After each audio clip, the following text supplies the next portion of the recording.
দীর্ঘদিনের চেনা ময়লা ও দুর্গন্ধের এই দুর্ভোগের পালা শেষ হচ্ছে। মানুষের যত্রতত্র জায়গায় ময়লা ফেলা থেকে আটকাতে এবং অর্থনৈতিক উন্নয়ন করতে বিভিন্ন প্রকল্প গ্রহণ করছে সিটি কর্পোরেশন। কোরবানি উপলক্ষে গ্রহণ করা হচ্ছে নানা উদ্যোগ। সিলন টি রপ্তানিতে শীর্ষে। রাস্তার উপরেই চলে আবর্জনা ফেলা আর প্রক্রিয়ার কাজ।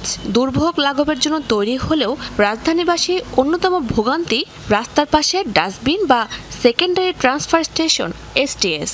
দুর্গন্ধ আর নোংরা পরিবেশের কারণে এসব কেন্দ্রের পাশ দিয়ে হাঁটার উপায় থাকে না সাধারণ মানুষের।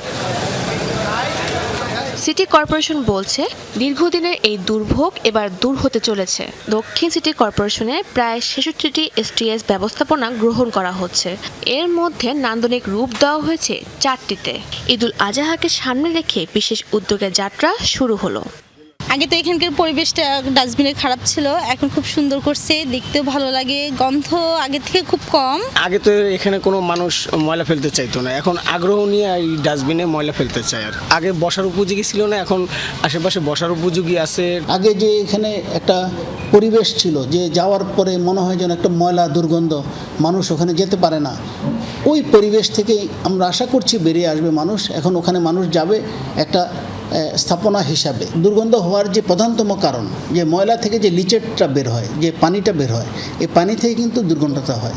সো আমরা উদ্যোগ গ্রহণ করেছি যে ফ্লোরটা আছে এটার ড্রেনেজ সিস্টেমটাকে আমরা আধুনিকায়ন করছি।